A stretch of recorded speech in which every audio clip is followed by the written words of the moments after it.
आती कि election commission क्यों ऐसे लोगों को जो भारत तोड़ने पे आमादा हैं, जो खालिस्तान बनाना चाहते हैं, उनको एक पार्टी दे रखी है और उनसे कह रहे हैं ये जो ग्रुप है, ये जो दल है जो खालिस्तान जिंदाबाद और खालिस्तान ऐसे वैसे, हमें खालिस्तान चाहिए, अलग मुल्क चाहिए, ये सब डिमांड करे। इंडियन आर्मी घुसी गोल्डन टेम्पल के अंदर, तो जो वहां पे इंडियन आर्मी की कैजुअलिटीज हुई, देखो गलत तो हुआ है, इसमें कोई शक नहीं है, गलत तो हुआ है, लेकिन कुछ। जय हिंद दोस्तों, मैं हूं मेजर गौरव और आप देख रहे हैं द चाणक्य डायलॉग्स हिंदी। हम लोगों ने तकरीबन 3.25 लाख सब्सक्राइबर्स क्रॉस कर चुके हैं और 1 मिलियन यानी कि 10 लाख में पहुंचाने के लिए मैं आपसे अपील करना चाहता हूं, आप इस वीडियो को लाइक करिए और हमारे चैनल को जरूर सब्सक्राइब करिए। दोस्तों, मेरा एक प्लान था कि मैं फिर पाकिस्तान के ऊपर और चाइना के ऊपर एक खास वीडियो आपके लिए बनाऊं, लेकर आऊं, लेकिन बीच में एक ऐसी चीज, एक ऐसा वीडियो, एक ऐसा ट्वीट मेरी नजरों से गुजरा कि मैंने पूरा टॉपिक चेंज कर दिया। और बड़े एक फिक्र की बात है, ये चीज अभी भी कंट्रोल में है। अगर भारत इसको कंट्रोल कर लेता है तो बहुत ही बढ़िया, अगर नहीं करता है फिर वही खून खराबा होगा जो 80 के दशक में हुआ था। दोस्तों, मैं आपको ब्रीफ बैकग्राउंड बताऊंगा। मैं बात कर रहा हूं ये सो कॉल्ड खालिस्तान मूवमेंट की। अच्छा, वो क्या ट्वीट था ये जरा देखिए, अपने स्क्रीन पे ये ट्वीट है। It's a win for our party workers and the teachings that Sant Jarnail Singh भिद्रावाले हैव गिवन। ये बात कह रहे हैं समरजीत सिंह मान ऑफ शिरोमणि अकाली दल अमृतसर। ये जीते थे संगरूर लोकसभा बाईपोल। ये छोटा सा वीडियो देखिए दोस्तों, तब मैं आपको बताता हूं कि स्टोरी क्या है। पार्टी के वर्करां ने ते जिहड़ी सेहत सानू संत जरनैल सिंह भिद्रावाले ने दित्ती है, अपना अमन पसंद तरीके दे नाल संघर्ष दे विच रहना, ये ओहदी जित हुई है। ते जिहड़े भाई दीप सिंह सिद्धू ने ते भाई मूसेवाल ने अपनियां शहादतां देतियां, ओहदे नाल सिख कौम नूं बहुत ज़्यादा दुनिया दे विच पैदा हो गया है। ते हुण सिख कौम दे नाल इंडिया दी हुकूमत इस तरह नहीं कर सकदी जिवें मुसलमानां दियां बस्तियां ढाई जांदी है, कश्मीर दे विच जुल्म करी जांदी है, 7-8 कश्मीरी फौज मार दिंदी है, कोई इनक्वायरी नहीं हुंदी। ते जिहड़े अपने छत्तीसगढ़ दे विच ते बिहार दे विच, झारखंड च जिहड़े कबीले लोग है आदिवासी, उन्हां नूं माओवादी कह के ते नक्सलाइट कह के हुकूमत सीधी गोली मारदी है। हुण जे जिहड़े बीपी जी कबीलियां दे विचों प्रेजिडेंट दे लई खड़े है, उन्हां नूं मैं जरूर मिलूंगा कि एक कबीलियां दी जिहड़ी मौत तुहाडी सरकार जानबुझ के लेके आ रही है, ये खत्म करो ते इन्हां दे नाल गलबात शुरू करो कि इन्हां दी दुख तकलीफ सारी खत्म हो जाए। दोस्तों, आपने वीडियो देखा जिसमें साफ ये कह रहे हैं कि भिंडरावाले की जो सोच है, जो उनकी टीचिंग्स हैं, उसको लेकर हम लोग आगे चल रहे हैं और हम उसको मानते हैं, उनकी वैल्यूज को मानते हैं। मुझे एक बात समझ में नहीं आती कि इलेक्शन कमीशन क्यों ऐसे लोगों को जो भारत तोड़ने पे आमादा हैं, जो खालिस्तान बनाना चाहते हैं, उनको एक पार्टी दे रखी है और उनसे कह रहे हैं आप चुनाव जीतिए। आज उनके पास 1-2 मेंबर होंगे, कल जब उनके पास 20-25 मेंबर हो जाएंगे, चाहे उतनी सीटें ना हो पंजाब में लोकसभा की, that is not the point. The point is the ideology. भाई, मैं ये नहीं कह रहा 20-30-50 सीटें पंजाब में हैं, बिल्कुल नहीं है, लेकिन ये आइडियोलॉजी फैलेगी। और अगर ये आइडियोलॉजी फैलती है, और वैसे ही हमारे यहाँ दुनिया भर के पागल लोग हैं भारत में, कोई भी कुछ सपोर्ट करेगा कल किसी को भारत को नुकसान पहुंचाने के लिए। ये लोग नॉर्थ में भी हैं, साउथ में भी हैं, ईस्ट में भी हैं, वेस्ट में भी हैं, सेंटर में भी हैं। ये हर स्टेट में छोटे मोटे हैं। अगर ये कह देते हैं कि हाँ ठीक है, हमें एक विजिबिलिटी मिलती है कि इससे नुकसान है भारत को, ठीक है, तो फिर इसके बाद क्या नुकसान हो सकता है भारत को, आप सोच ही सकते हैं। आप ये मत सोचिएगा कि ये परेशानी सिर्फ पंजाब तक महदूद रहेगी, ये दिल्ली आएगी, ये हरियाणा जाएगी, ये उत्तर प्रदेश पहुंचेगी, हर जगह पहुंचेगी। और आप इस प्रॉब्लम को सिख समाज से भी मत जोड़िए, ये प्रॉब्लम बड़ी हो चुकी है उससे। अच्छा दोस्तों, इसके पहले कि मैं आगे आपको बताऊं, ये किताब है। इस किताब को ध्यान से देखिए और मैं चाहता हूं कि आप इस किताब को खरीदिए और इस किताब को पढ़िए अगर आपको इंटरेस्ट है तो।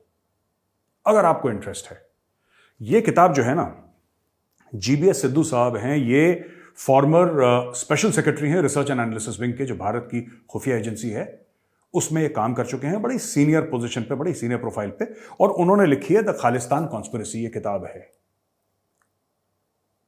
The Khalistan conspiracy.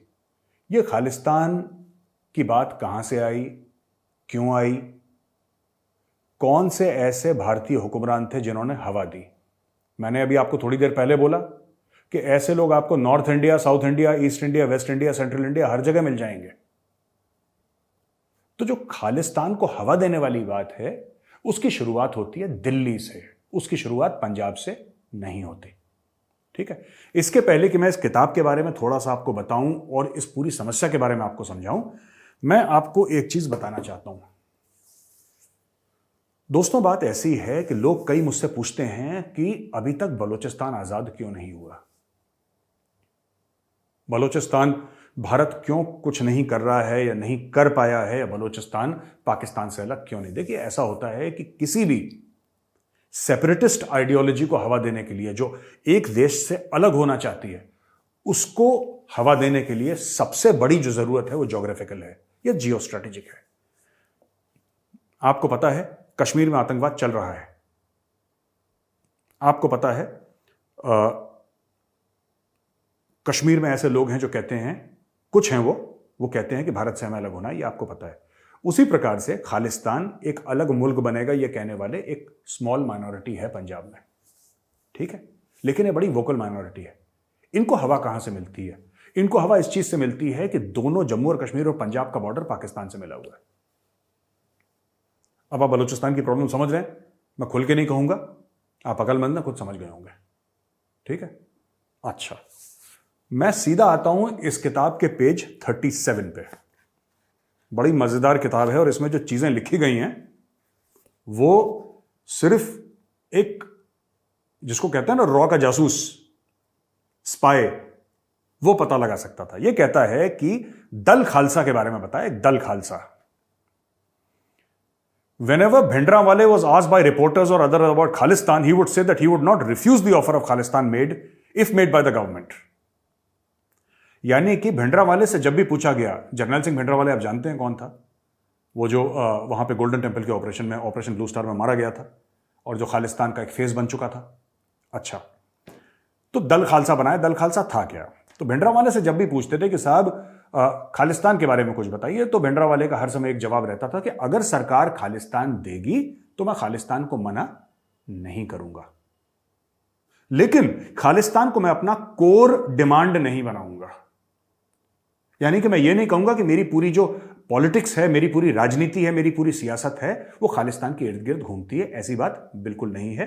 यह स्टेटमेंट है जीबीएस सिद्धू साहब, जो रॉ के थे, उन्होंने लिखा है अपनी किताब पे।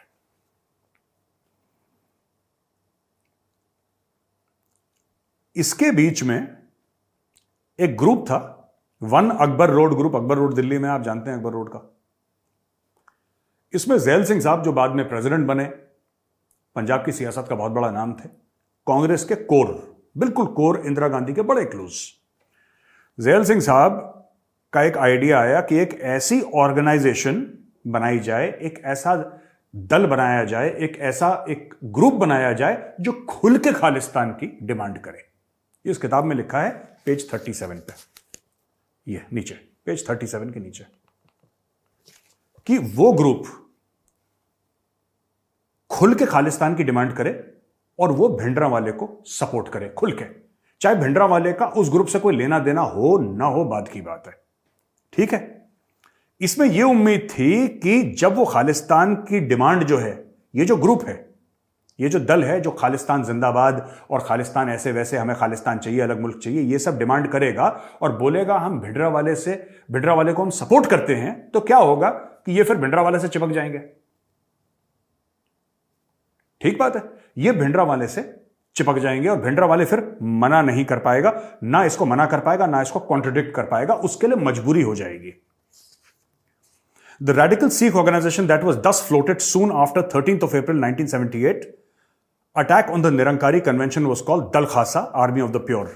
जो इसकी पहली मीटिंग थी ये 13 अप्रैल 1978 को फॉर्म करा गया और इसकी जो पहली मीटिंग थी ये चंडीगढ़ के होटल अरोमा में हुई थी। ये डिटेल है, देखिए चंडीगढ़ के होटल अरोमा में हुई थी और जो 600 रुपए का बिल आया था उस जमाने में, 600 रुपए का बिल आया था, ये ज़ैल सिंह ने दिया था।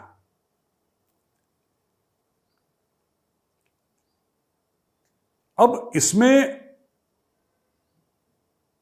पूरी और डिटेल्स भी हैं और यह लिखा है कि the Dal Khalsa continued to enjoy the patronage of Zail Singh who became home minister of the centre in January 1980। यानी कि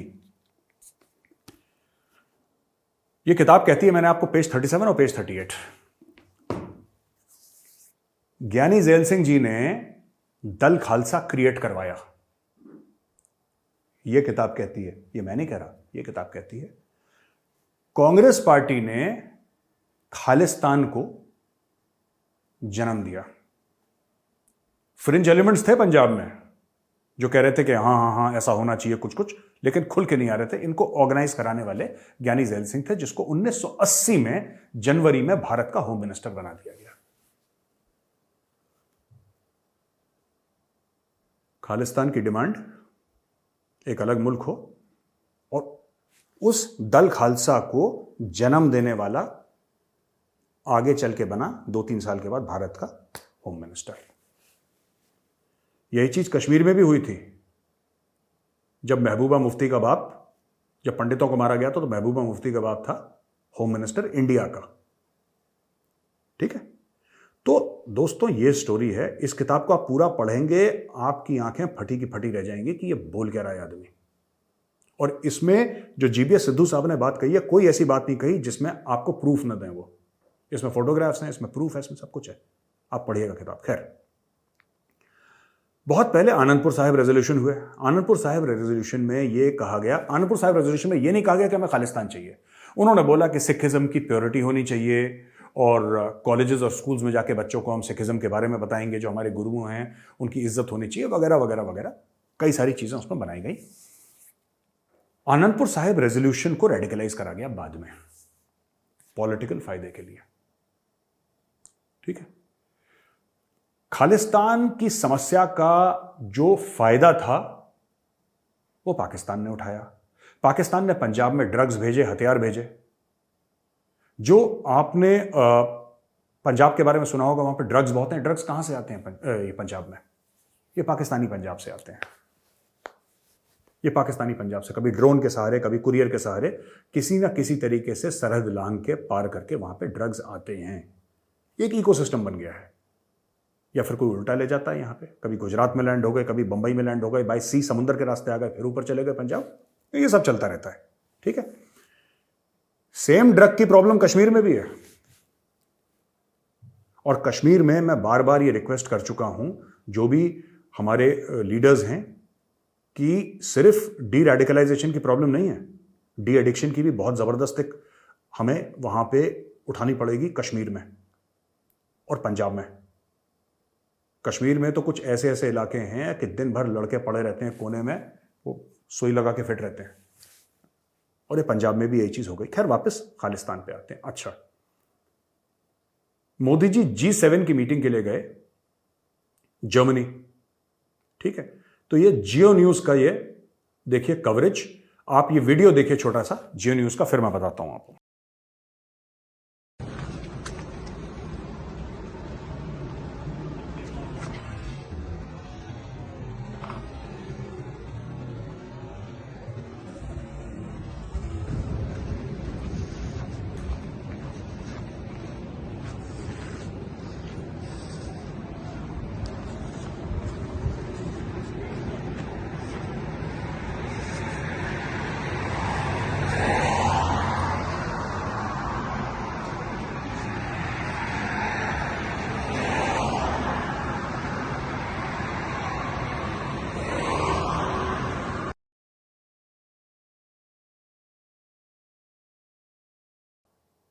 अच्छा, इसमें दोस्तों ये देखिए, जो जियो टीवी का जो आर्टिकल है, जियो न्यूज का, ये कहता है कि Modi G7 visit drowned by pro Khalistan rally.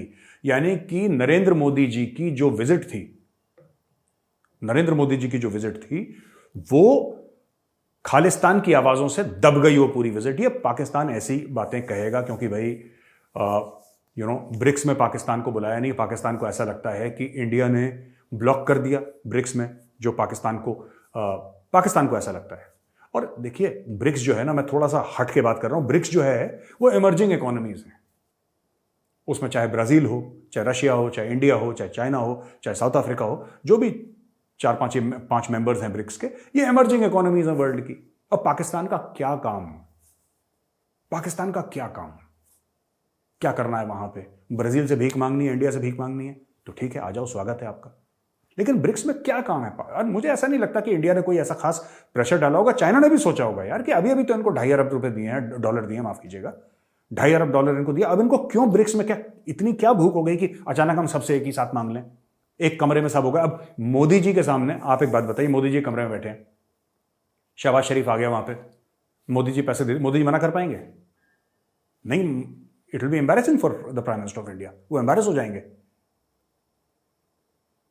और ये ऐसे हैं, इन्होंने पास्ट में कुवैती डिप्लोमेट आया था, उसकी जेब काट ली थी। पाकिस्तान में कुवैती डिप्लोमेट आया था, उसका पर्स दिखा, एक भाई ने उसका पर्स चोरी कर लिया। ये मन से बातें नहीं बना रहा हूं, ये मैं बता रहा हूं वहां पे क्या क्या होता है, और मैं प्रूफ दे रहा हूं आपको। कुवैती डिप्लोमेट का पर्स, जेब काट ली इन लोगों ने, पाकिस्तानी ब्यूरोक्रेट्स ने, पाकिस्तानी डिप्लोमेट्स ने उसकी जेब काट ली। तो अगर मोदी जी कमरे में बैठे हो, शहबाज शरीफ कहता है कि मोदी जी लाइए पैसा, मोदी जी मना कर पाएंगे? वो एम्बैरेस हो जाएंगे। हो सकता है कि एम्बैरेसमेंट छुपाने के लिए अच्छा ठीक है ले लो 1-2 अरब रुपए हमसे, और क्या। तो इसका क्या काम है ब्रिक्स में? खैर, ब्रिक्स को अलग रखिए, वापस आते हैं G7। तो पाकिस्तान बड़ा कि ये हो गया वो हो गया, पाकिस्तान को पता ही नहीं कि गेम क्या चल रहा है, पाकिस्तान को पता ही नहीं। अच्छा दोस्तों, 2-3 चीजें हैं जो हमें पता होनी चाहिए। We should know these things, ठीक है। सबसे पहले, जनरल शाहबेग सिंह था कौन? We must know who was general Shabeg Singh. General Shabeg Singh एक वॉर हीरो था। जनरल शाहबेग सिंह ही was instrumental in training the Mukti Bahini in 1971। 71 war के हीरो थे जनरल शाहबेग सिंह, ठीक है।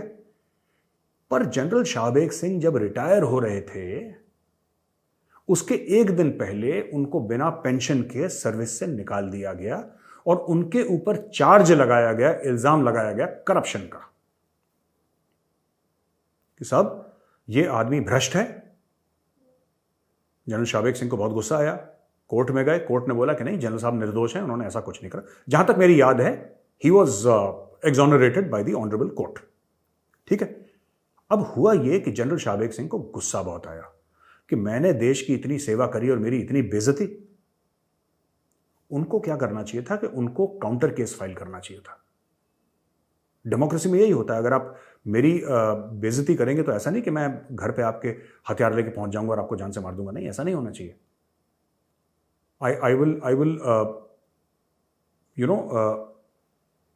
Will approach the law. मैं कोर्ट्स जाऊंगा या फिर मैं अपने वकील से कोशिश करूंगा कि मैं केस फाइल करूं, और अपनी इज्जत के लिए मुझे कोर्ट में लड़ना है, मुझे सड़कों पे नहीं लड़ना।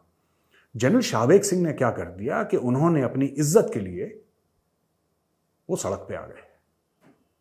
जनरल शाहबेग सिंह ने भिंडरावाला को ज्वाइन कर लिया, और जब ऑपरेशन ब्लू स्टार हुआ, और मैं ऑपरेशन ब्लू स्टार के ऊपर आ रहा हूं अभी, जनरल शाहबेग सिंह ने उनको बताया कि कैसे कैसे, क्योंकि इंडियन आर्मी के थे, जनरल थे, सारी टैक्टिक्स, सारी स्ट्रेटजी इंडियन आर्मी की जानते थे। तो उन्होंने बोला कि भैया ऐसे आप वेपन लगाओ, यहां पे आप वेपन लगाओ, ये इसकी प्राइमरी आर्क होगी, ये इसकी सेकेंडरी आर्क होगी, ये सेकेंड LMG है, इसकी ये प्राइमरी आर्क सेकेंडरी आर्क से क्रॉस करेगी। यहां पे दुनिया भर का जो मामला था उन्होंने पूरा सेट कर दिया। और जब इंडियन आर्मी घुसी गोल्डन टेम्पल के अंदर, तो जो वहां पे इंडियन आर्मी की कैजुअलिटीज हुई, most of the casualties were because of general Shabeg Singh. General Shabeg Singh ने अपने ही इंडियन आर्मी के लोगों को मरवा दिया। अच्छा, मैं जनरल शाहबेग सिंह के साथ गलत हुआ इसमें, ठीक है, मुझे इसको कहने में कोई वो नहीं है शक अपने दिमाग में, लेकिन अगर आपके साथ गलत हुआ था तो आपको कानून के पास जाना चाहिए था। इतने इंडियन आर्मी के सोल्जर्स जो वहां पे वीर गति को प्राप्त हो गए, उनकी क्या गलती थी? उनको तो पता भी नहीं था कि आपकी पेंशन का मामला है, आपको बर्खास्त कर दिया फौज से, आपके ऊपर इल्जाम लगाया, सच्चा झूठा वो कोर्ट के ऊपर था, उनको तो नहीं पता। इस इंसान ने गुस्से में कि मेरे साथ मेरी पेंशन, मेरी इज्जत, इन्होंने आग लगा दी। इन्होंने भिंडरावाले को बोला कि आप चिंता मत करो, मैं इंडियन आर्मी का जनरल हूं और मैं सबको सॉर्ट आउट कर दूंगा।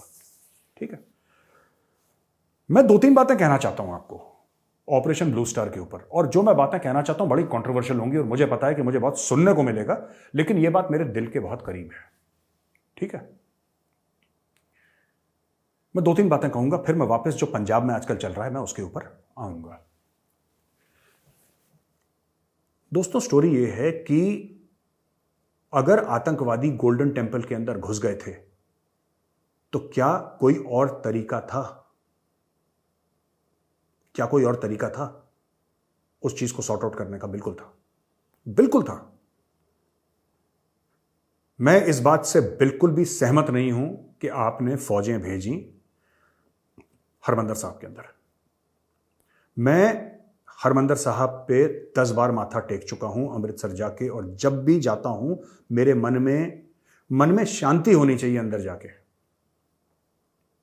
क्योंकि आप भगवान के घर पे आए हैं हरमंदर साहब में, आपके मन में शांति होनी चाहिए। मेरे मन में एक अजीब सी हलचल होती है कि यार किसने हुक्म दिया होगा? ये फौज तो फौज है, हुक्म दे दिया, फौज घुस गई अंदर, लेकिन ये गलत था, ये नहीं करना चाहिए था। कहना बड़ा आसान है, घुस जाओ, तोड़ दो, बम मार दो। देखो ये सब चीजें ना, इससे कोई, आप अगर किसी सरदार को जान से मार दो, हो सकता है उसमें माफी हो, आप भावनाओं को ठेस पहुंचाएंगे फिर ये मामला लंबा चलेगा। और छोड़ दो कि मामला लंबा चलेगा, छोटा चलेगा, इससे खालिस्तान मूवमेंट आगे बढ़ी, इंदिरा गांधी की हत्या हो गई, ये सब छोड़ दो आप। मैं तो आपसे एक सिंपल सी बात कह रहा हूं कि अंदर जाना गलत था, पीरियड, एंड ऑफ स्टोरी यार। वहां पे और कंट्रीज की फोर्सेस क्या करती हैं, और मुल्कों की फोर्सेस क्या करती हैं, मैं आपको बताता हूं। वहां पे बेहोशी की गैस डाली जा सकती थी, और मुल्कों की कंट्रीज करती हैं। हमारे पास क्या वो है? बिल्कुल है, बिल्कुल है। क्या वहां पे खाने में, क्योंकि वहां पे बाद में अगर उसको सील ऑफ कर दिया जाता तो हो सकता है कुछ समय के बाद उनका खाना खत्म हो जाता। बाहर से अगर हम खाना भेजते, क्या उस खाने में सोने की दवाइयां मिलाई जा सकती थी? नींद की दवाइयां बिल्कुल मिलाई जा सकती थी, यह हो सकता था, ये सब कुछ हो सकता था। मेरा ऑपरेशन ब्लू स्टार से सिर्फ एक इख्तलाफ है, हरमंदर साहब के अंदर हथियार लेकर जाना अगर आतंकवादियों का गलत था तो हमारा सही था। नहीं करना चाहिए था, हमें नहीं करना चाहिए था, ये गलत था, और हमें समझना पड़ेगा। We'll have to deal with this, या हम आज डील करें या 10 साल के बाद डील करें, भाई कभी ना कभी तो हमें इस बात से डील करना पड़ेगा कि हरमंदर साहब के अंदर क्यों। भिंडरावाले को मार दो, there is no problem, Bhindranwale को ठोक दो, बिल्कुल स्नाइपर लगाओ छतों पे, Golden Temple is surrounded by tall buildings, डालो 10-15 स्नाइपर, जब दिखता है भिंडरावाला एक गोली मारो सीधा खोपड़ी पे, कहानी खत्म। आपने अंदर बीएमपीज भेजी, आर्मर्ड व्हीकल्स भेजी, अभी भी उन दीवारों पे वो गोलियों के निशान हैं, तो यार ये गलत है। ये मैं ये नहीं कहता कि अगर किसी हिंदू के मंदिर के ऊपर या मुसलमान के मस्जिद के अंदर अगर टैंक चलते तो कैसा लगता, I am not even making that comparison, I am just saying that ethically and morally ये ठीक नहीं है, and we must have the courage of conviction. यार जो कोई बोले, जो कमेंट्स में बोले कि आप मेजर साहब आपने ये कर दिया वो कर दिया, मुझे कोई फर्क नहीं पड़ता।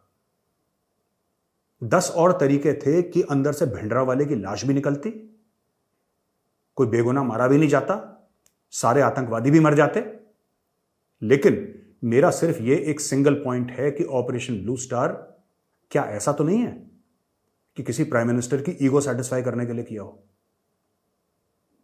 ऐसा तो नहीं है, टफ इमेज दिखाने के लिए। हमें फर्क नहीं पड़ता चढ़ा दो फौज गोल्डन टेम्पल के ऊपर। अच्छा, जब एक खालिस्तानी फालतू की बकवास करते हैं, दिमाग तो है नहीं ना खालिस्तानियों में, जब ये फालतू की बकवास करते हैं तो यार बहुत बहुत इंडियंस कहते हैं नहीं सिखों ने ये कर दिया, ये हैं गद्दार। मैं आपको एक बात बताना चाहता हूं, एक तो आप लोगों को पता नहीं है, ठीक है, कम से कम नॉर्थ इंडिया की बात, पंजाब की बात ले लीजिए, जो आज की तारीख में जिसको हरियाणा कहते हैं, ये तो बाद में बना हरियाणा, लेकिन कोई बात नहीं, दिल्ली की बात, आज की तारीख में आपको एक बात पता होनी चाहिए, और मैं अपने जो हिंदू समाज के लोग हैं मैं उनसे कह रहा हूं कि अगर आप हिंदू हैं, ठीक है, अगर मैं हिंदू हूं, तो किसी ना किसी सरदार ने आज से 300-400 साल पहले अपना सर कटाया होगा हमारे लिए।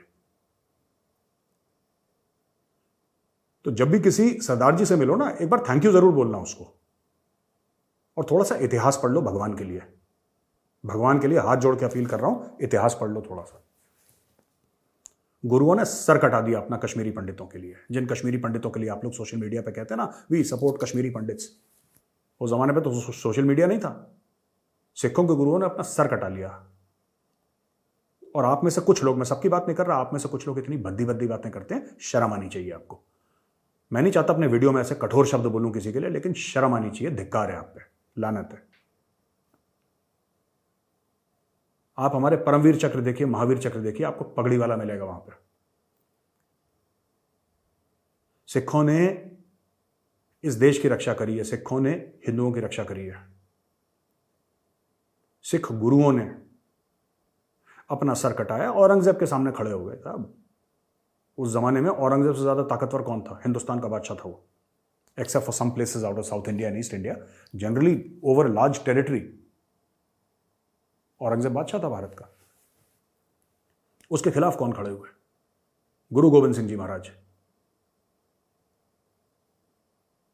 एक उन्होंने लिखी एक किताब है, आप देखिएगा, नवतेज सारना साहब हैं, एक फॉरेन सर्विस के ऑफिसर, नवतेज सारना साहब की किताब है,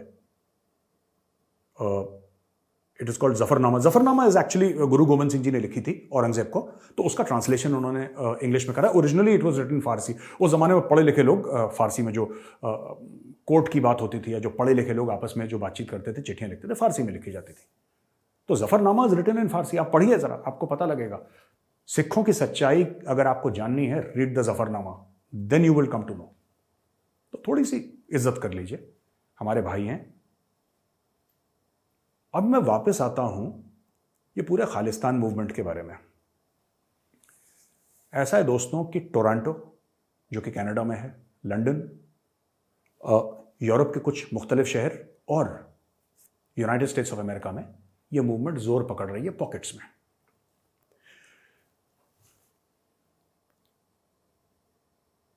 एयर इंडिया के वो कनिष्का को उड़ा दिया था पूरा, that was also Khalistani handiwork. हमें ऐसा लगता है कि जितना हमें फोकस खालिस्तान पे देना चाहिए था, ये सो कॉल्ड खालिस्तान का जो पूरा मूवमेंट है जो चलाया जा रहा है, इस पे हमने नहीं दिया। इसमें पाकिस्तान का बहुत बड़ा हाथ है, लेकिन ओरिजिनल गलती हमारी है। ये किताब उसका सबूत है। जीबीएस सिद्धू साहब की किताब है, ये रॉ के बड़े सीनियर ऑफिसर हैं, उनकी किताब है। आप जरूर इस किताब को पढ़िएगा, द खालिस्तान कॉन्स्पिरेसी। आप पढ़िएगा, तब आपको पता लगेगा कि इसकी जो नींव है, इसकी जो नींव है दल खालसा की, ये पूरा माइंडसेट, तब आपको पता लगेगा कि जो पॉलिटिशियन है, जो नेता है, वो किस हद तक गिर सकता है पावर में रहने के लिए।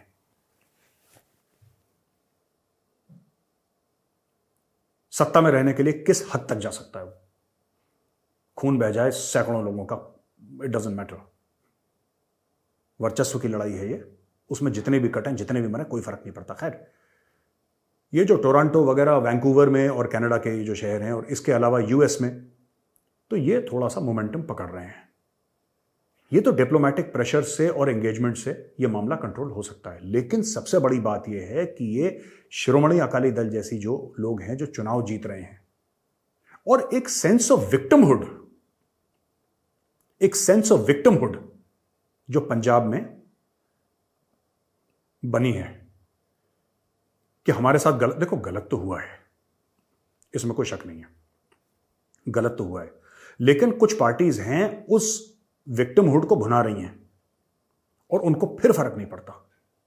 ये खुल के कह रहा है आदमी, खुल के कह रहा है कि जो संत भिंडरावाला ने हमें बताया था हम उस रास्ते पे चल रहे हैं। They are openly supporting सेसेशनिज्म।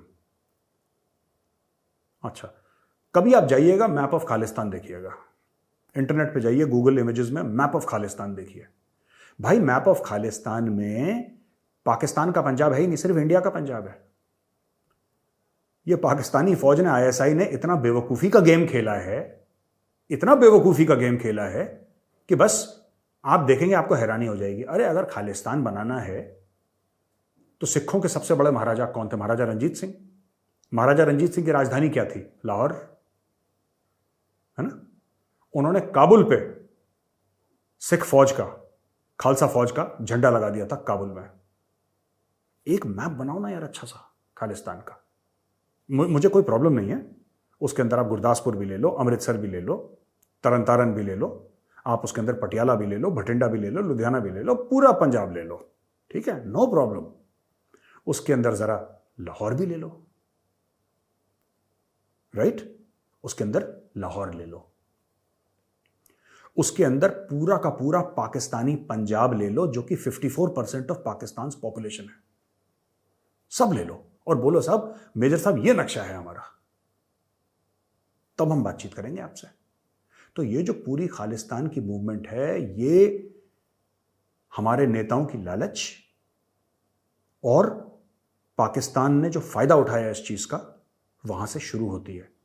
हजारों लोग मर गए, लाखों लोग बेघर हो गए और आज फिर वही प्लानिंग चल रही है पंजाब में। आज की तारीख में, मैं जून 2022 की बात कर रहा हूं दोस्तों, आज की तारीख में वही प्लानिंग चल रही है पंजाब में कि किस तरीके से वो 80 के दशक के दिन वापस लाए जाएं जहां पे खून खराबा होता था पंजाब में।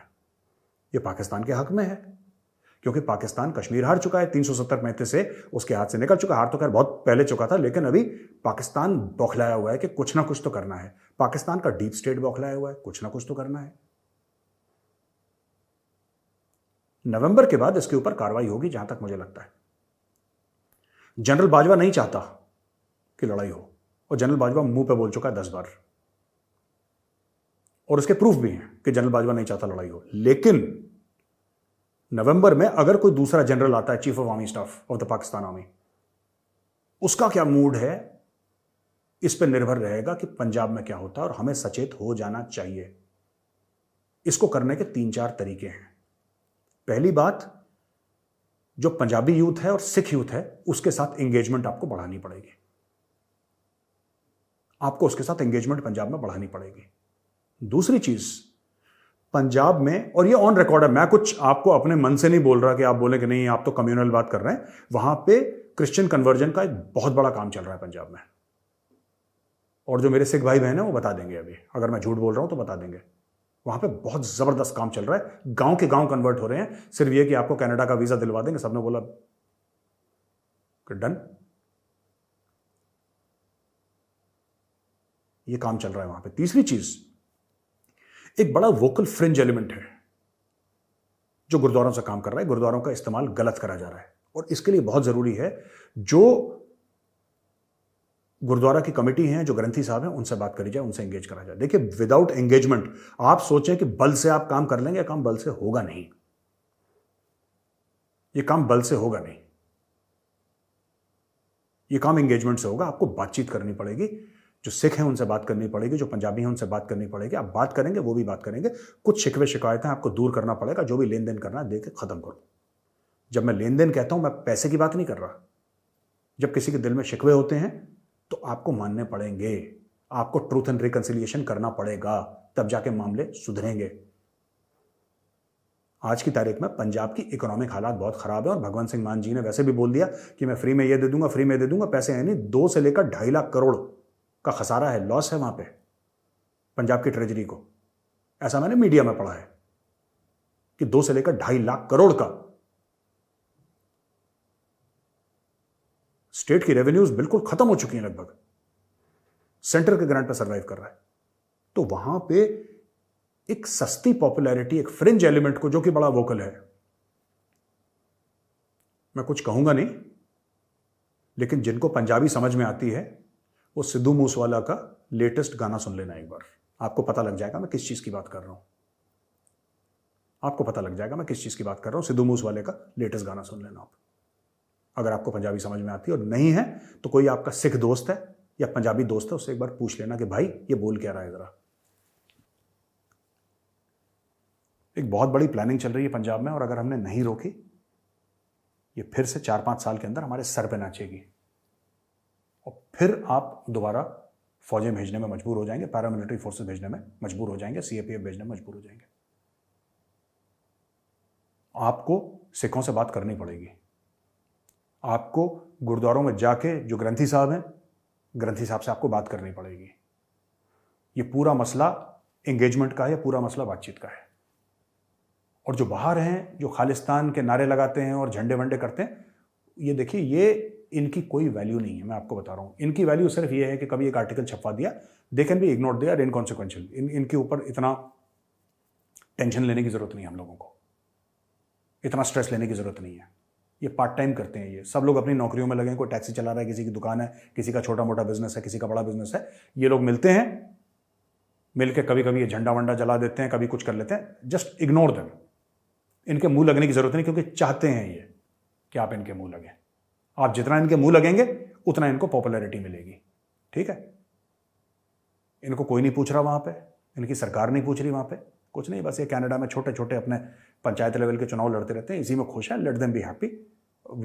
We have to deal with this diplomatically. लेकिन जो असली प्रॉब्लम हो सकती है और हो रही है, वो पंजाब के अंदर है। उसमें डी रेडिकलाइजेशन शामिल है, जैसे कश्मीर में शामिल है। इसमें डी एडिक्शन शामिल है, जैसे कश्मीर में शामिल है।